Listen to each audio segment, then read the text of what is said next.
नमस्कार, मैं अशोक कुमार पांडे और स्वागत है आपका टीसीएच पर। बंगाल चुनाव के रिजल्ट आ गए हैं। ममता जी जिद में हैं कि इस्तीफा नहीं देंगी। वैसे इस्तीफा नहीं देने से कुछ नहीं होगा, गद्दी जा चुकी है, हटना पड़ेगा और अब भारतीय जनता पार्टी का व्यक्ति ही मुख्यमंत्री बनेगा। लेकिन बाकी बातें करूं उसके पहले आपको एक तस्वीर दिखाना चाहता हूं। 2020 की एक तस्वीर है। अगर मोबाइल दूर हो तो सामने लाइए और यह तस्वीर जरा देखिए। 2020 की यह तस्वीर उड़ीसा के उस समय के मुख्यमंत्री नवीन पटनायक ने पोस्ट की थी। इस तस्वीर में नवीन पटनायक के घर लंच चल रहा है। नवीन खुद बैठे हुए हैं और उनके साथ हैं ममता बनर्जी, नीतीश कुमार, धर्मेंद्र प्रधान और अमित शाह जी। यानी अमित शाह जी के साथ आराम से लंच कर रहे थे नवीन, ममता और नीतीश कुमार। अब आप देखिए कि अमित शाह तो अपनी जगह पर हैं, लेकिन नवीन जी की भी कुर्सी जा चुकी है उड़ीसा से, ममता जी की भी कुर्सी जा चुकी है बंगाल से और नीतीश कुमार बिहार से निकलकर राज्यसभा मेंबर बनकर आकर दिल्ली में बैठ गए हैं। बंगाल, उड़ीसा और बिहार तीनों भाजपा जीत चुकी है और तीनों जगहों पर अपना मुख्यमंत्री बिठा चुकी है। बंगाल में बिठा ही लेगी। हार चुकी हैं ममता बनर्जी और इतनी बुरी तरह से हार चुकी हैं कि बहुत कुछ फर्क नहीं पड़ने वाला। बहुत सारे लोग कह रहे हैं दीदी सड़क पर आकर लड़ेंगी।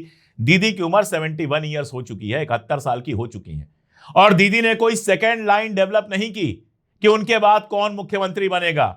दीदी के एक भतीजे हैं जो गर्मी में चुनाव चल रहा था लोकसभा का, तो गर्मी के डर से सड़क पर नहीं उतरे, उनकी एक मूर्ति बनाकर और उससे प्रचार करवाया जा रहा था। तो ये उनके बाद की लीडरशिप है। ममता सड़क पर अगर उतरेंगी भी तो उस तरह से अब नहीं उतर पाएंगी जिस तरह से वामपंथी सरकार के खिलाफ उतरी थी। और 5 साल आराम से जो चाहेगी भारतीय जनता पार्टी वो करेगी। फिलहाल विधानसभा में उसको रोकने की ताकत किसी की नहीं है। और आप देखिए कहीं ऐसा ना हो कि तृणमूल कांग्रेस ही तृण और मूल से अलग अलग हो जाए, तृण अलग चला जाए, मूल अलग चला जाए, मतलब उसके ही लोग टूट फूट कर भारतीय जनता पार्टी और यहां वहां चले जाएं। कुछ सेकुलर लोग कांग्रेस में चले जाएं या लौट जाएं कांग्रेस में और बाकी लोग भारतीय जनता पार्टी में वैसे ही सेट हो जाएं जैसे राघव चड्ढा और 7 राज्यसभा मेंबर आसानी से सेट हो गए। केजरीवाल जी चीखते चिल्लाते रहे लेकिन कोई असर नहीं हुआ। देखिए, भारतीय जनता पार्टी को जिसने जिसने अपने घर का रास्ता दिखाया उसका घर साफ हो गया। राहुल गांधी कहते हैं कि ममता बनर्जी के हार पर खुश नहीं होना चाहिए। कौन खुश होगा? भारतीय जनता पार्टी की जीत पर केवल एक सांप्रदायिक आदमी खुश हो सकता है। हमारे जैसे सेकुलर लोग तो नहीं खुश हो सकते हैं। लेकिन ममता बनर्जी की गलतियों को नजरअंदाज कर देना भी उतनी ही बड़ी बेवकूफी होगी। अगर आप ममता बनर्जी की गलतियों को लगातार नजरअंदाज करते रहेंगे तो यह गलतियां बार बार विपक्ष के नेता दोहराते रहेंगे और भारतीय जनता पार्टी के लिए रास्ता बनाते रहेंगे। ममता बनर्जी जब पहली बार मुख्यमंत्री बनी थी उनके पास इतनी सीटें नहीं आई थी कि वो मुख्यमंत्री बन पाती। समर्थन किया था कांग्रेस ने और उसके बाद ममता बनर्जी ने कांग्रेस को लगभग खत्म कर दिया। कांग्रेस के बड़े बड़े नेताओं को टीएमसी में शामिल कर लिया, कांग्रेस के ऑफिसेस के ऊपर कब्जा कर लिया, कांग्रेस के लोगों को मारा पीटा। लेफ्ट के लोगों को तो मारा पीटा है ही, कांग्रेस के लोगों को मारा पीटा और उसके बाद जाकर भारतीय जनता पार्टी से समझौता कर लिया। एनडीए में मिनिस्टर बन गई। क्या क्या नहीं किया उन्होंने। भारतीय जनता पार्टी के साथ उनके बड़े अच्छे रिश्ते रहे। जब सीएए के खिलाफ लोकसभा राज्यसभा में मतदान हो रहा था तो उनके लोग बाहर निकल गए। इस तरह से सीएए मुद्दे पर कम से कम वो भारतीय जनता पार्टी के साथ रही और भी कई बार। राहुल गांधी ने जब वोट चोरी का मुद्दा उठाया तब भी ममता बनर्जी कोई आई नहीं साथ में। राहुल गांधी जब भारत जोड़ो यात्रा निकाल रहे थे तो ममता बनर्जी मजाक उड़ा रही थी, कह रही थी 40 सीटें आ जाएं कांग्रेस की तो बहुत है। और अपने राज्य में कांग्रेस को सीटें देना तो छोड़ दीजिए, जो विनिंग कैंडिडेट थे उनको भी किसी तरह से उन्होंने हरवाया। ये काम किया ममता बनर्जी ने। दरअसल ममता बनर्जी को क्या लगा था कि भारतीय जनता पार्टी अगर हमारे खिलाफ रहेगी तो बहुत अच्छा रहेगा, वो विपक्ष में रहेगी तो बहुत अच्छा रहेगा। हिंदू मुस्लिम वोटों का ध्रुवीकरण होगा, मुस्लिम वोट सारे हमें मिल जाएंगे, हिंदू वोट का एक हिस्सा हमें मिलेगा, minority of the majority and majority of the minority, minority votes का मेजॉरिटी हिस्सा और मेजॉरिटी वोट्स का माइनॉरिटी हिस्सा हमको मिलेगा और हम आराम से चुनाव जीतते रहेंगे। भारतीय जनता पार्टी विपक्ष में रहेगी। लेकिन खेला इस बार ममता दीदी के साथ हो गया। बाबरी मस्जिद के नाम पर एक नेता को उभारा गया, वो अपनी दोनों सीटों पर जीत गया। मुसलमानों के अच्छे खासे वोट काटे उसने। मुसलमानों ने भी इस बार सीपीएम को भी वोट किया, कांग्रेस को भी वोट किया। और हिंदुओं का वोट जो है वो कंसंट्रेट हुआ भारतीय जनता पार्टी के साथ। ममता बनर्जी से खुद का नाराज जो वोट था वो भी गया और इस तरह से ममता बनर्जी की कुर्सी चली गई। ठीक है, सब कुछ ठीक है कि वोटर लिस्ट में क्या क्या हुआ, SIR हुआ, बाकी सब हुआ, सब ठीक है, लेकिन ऐसा भी नहीं है कि ममता बनर्जी से सब लोग खुश थे और ममता बनर्जी को सारे लोगों ने वोट दिया लेकिन वो नहीं जीती। ऐसा नहीं है, इस बात को समझ लेना चाहिए। और जिस तरह की हिंसा बंगाल में हो रही है, देखिए बंगाल में हिंसा होती थी तो हमारी गोदी मीडिया चीखने चिल्लाने लगती थी कि अरे बंगाल में देखो हिंसा हो रही है, बंगाल में जंगल राज चल रहा है, बंगाल में गुंडागर्दी चल रही है। लेकिन अब सुबह से शाम तक लगातार बंगाल से हिंसा के वीडियो आ रहे हैं और हमारा गोदी मीडिया झालमुड़ी खा रहा है। अब बंगाल की हिंसा हमारे गोदी मीडिया को नहीं दिख रही है, लेकिन देखिए बंगाल में हिंसा कोई आज शुरू नहीं हुई है। जब लेफ्ट थी उसने भी चुनाव में जबरदस्त गुंडई की। इस बात को नहीं मानेंगे तो दिक्कत होगी। ममता बनर्जी आई तो उन्होंने लेफ्ट के साथ गुंडई की, लेफ्ट के लोगों को मारा पीटा गया, जान से मारा गया, दफ्तरों पे कब्जा किया गया, जो जो कुछ हो सकता था वो हुआ। तो अब जब ममता बनर्जी गई हैं तो वही गुंडागर्दी भारतीय जनता पार्टी के कार्यकर्ता और नेता ममता बनर्जी की पार्टी के साथ कर रहे हैं। और सिर्फ वही नहीं कर रहे हैं, ऐसे वीडियोस आए हैं जिसमें कांग्रेस के लोग बाहर आए हैं और उन्होंने कहा है कि हमारा जो दफ्तर कब्जा हो गया था हम फिर से अपने कब्जे में ले रहे हैं। समझ रहे हैं इसका मतलब आप? गुंडई केवल लेफ्ट के साथ नहीं हुई थी, कांग्रेस के साथ भी हुई थी। आज ममता बनर्जी को इंडिया गठबंधन याद आ गया है। जब तक जीतती रही इंडिया गठबंधन में किस तरह से वो थी मेरे समझ में ही नहीं आया। ना तो लोकसभा में उन्होंने CPM या CPI या कांग्रेस को एक भी सीट दी, ना विधानसभा में किसी तरह का कोई समझौता किया, तो फिर काहे का इंडिया गठबंधन? और ना ही हर मुद्दे पर इंडिया गठबंधन या विपक्ष के साथ संसद के अंदर ही खड़ी हुई, तो काहे का इंडिया गठबंधन? जरा सा महुआ मोइत्रा से नाराज हुई तो पब्लिकली आकर सुना दिया और उसके बाद महुआ शांत हो गई। यानी पूरी तानाशाही चलाई दीदी ने बंगाल में। तो अब जब सत्ता से गई हैं तो उनके खिलाफ जो कुछ हो रहा है उसकी सारी आलोचना करते हुए यह भी कहना होगा कि इसके लिए जिम्मेदार ममता बनर्जी भी थी। और भारतीय जनता पार्टी को तो अब खुल के खेलने का मौका मिल गया है। आज बंगाल का चुनाव खत्म होता है, उसके बाद पहला फैसला क्या होता है बैठकर कि वंदे मातरम को भी गाना अनिवार्य होगा। अब वंदे मातरम जनगण मन के बिल्कुल बराबर में होगा। यानी जनगण मन का अपमान करने के लिए जिस तरह से सजा होती है वैसे ही वंदे मातरम के लिए भी होगी। वंदे मातरम का गाना भी अनिवार्य होगा। यह सबसे बड़ा फैसला आता है बंगाल के विकास के लिए। यह फैसला आने के बाद बंगाल में बेरोजगारी दूर हो जाएगी। यह फैसला आने के बाद बंगाल में गरीबी बिल्कुल दूर हो जाएगी। यह फैसला आने के बाद बंगाल में हिंसा भी रुक जाएगी और यह फैसला आने के बाद बंगाल में प्रगति शुरू हो जाएगी। आप जानते हैं यह फैसला क्यों आता है, अच्छी तरह से आप जानते हैं कि यह फैसला क्यों आता है। मुझे कोई दिक्कत नहीं है, मैं वंदे मातरम गा सकता हूं, गाता हूं, मुझे कोई फर्क नहीं पड़ता। वंदे मातरम के लिए बहुत सम्मान है मेरे ऊपर।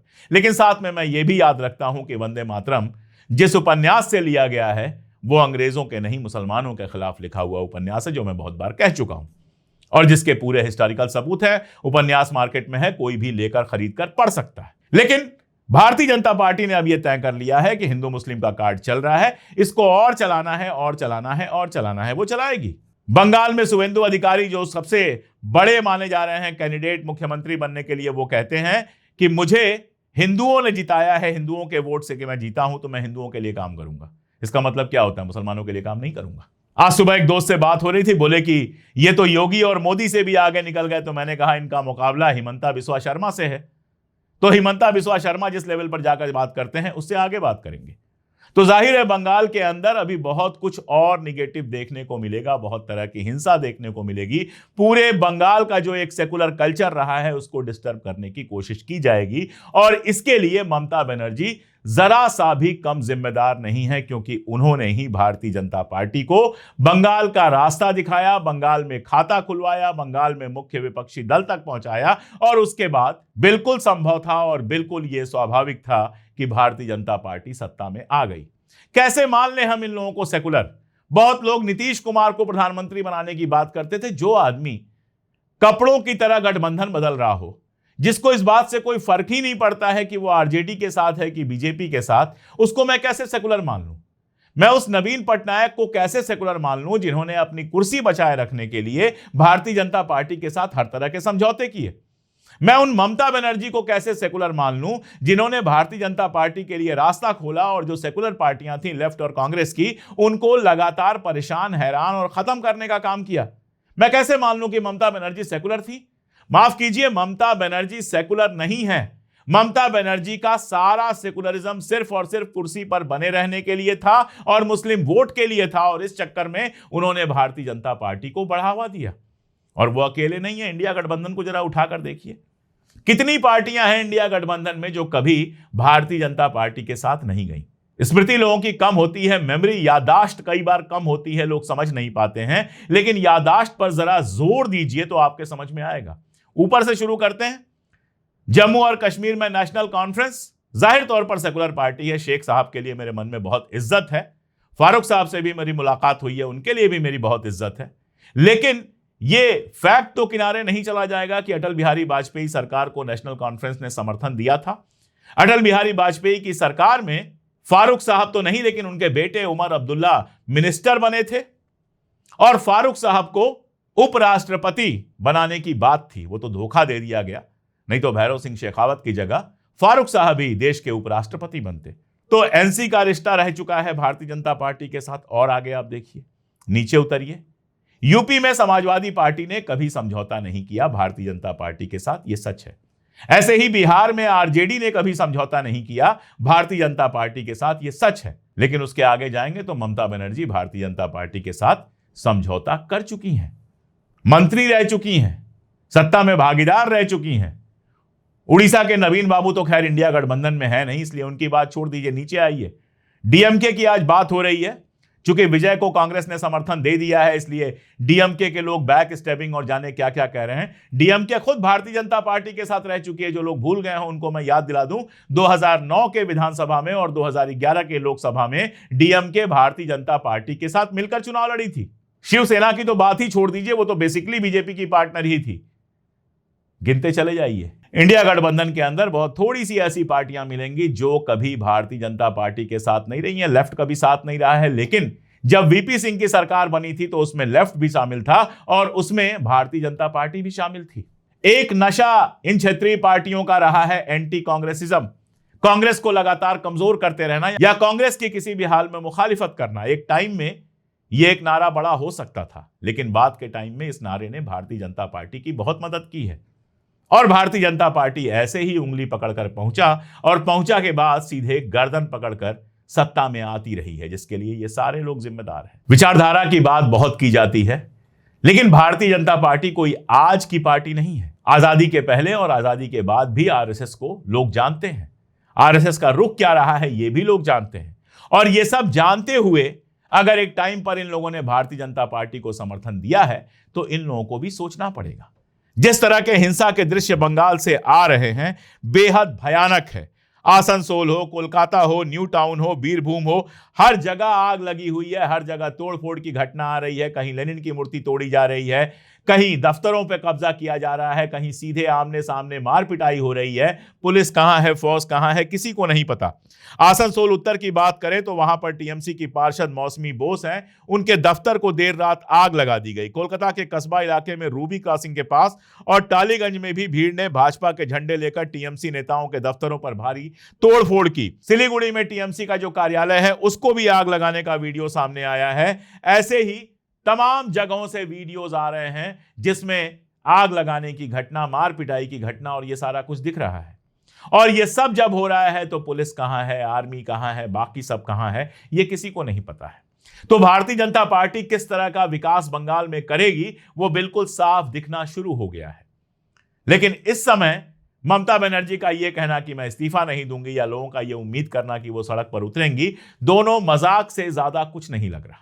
इसलिए बाकी बातें करते रहिएगा। अभी सबसे जरूरी यह है एक बार सोचना, इंडिया गठबंधन के लोगों के लिए भी, जो खुद को सेकुलर और विपक्ष कहते हैं, उनके लिए भी और जनता के लिए भी यह सोचना बहुत जरूरी है कि भारतीय जनता पार्टी के लिए रास्ता आसमान से नहीं बना। यहीं पर खुद को सेकुलर कहने वाले लोगों ने उसके लिए रास्ता बनाया है और नतीजा क्या है, वो नतीजा बिल्कुल आपके सामने है। इसीलिए अगर भारतीय जनता पार्टी से लड़ाई लड़नी है तो सीट शेयरिंग, यहां समर्थन वहां समर्थन से मामला नहीं बनेगा। ये लड़ाई विचारधारा की लड़ाई है, भारतीय जनता पार्टी कहे या ना कहे, लेकिन वो एक विचारधारा पर चलती है और उसके खिलाफ जो लड़ाई होगी वो सेकुलरिज्म की ऐसी लड़ाई हो सकती है जिसमें चाहे कुछ भी हो जाए, भारतीय जनता पार्टी से किसी तरह का सहयोग और समर्थन ना किया जाए। ये वाली जिद होगी तब तो लड़ाई चल सकती है, वरना क्या है, सरकारें बनती रहेंगी, बदलती रहेंगी, कोई आज सेकुलर हो जाएगा, कल कम्युनल हो जाएगा और जनता बस ताली बजाती रहेगी। आपको क्या लगता है, कमेंट में जरूर बताइएगा। आज के लिए इतना ही, बहुत शुक्रिया।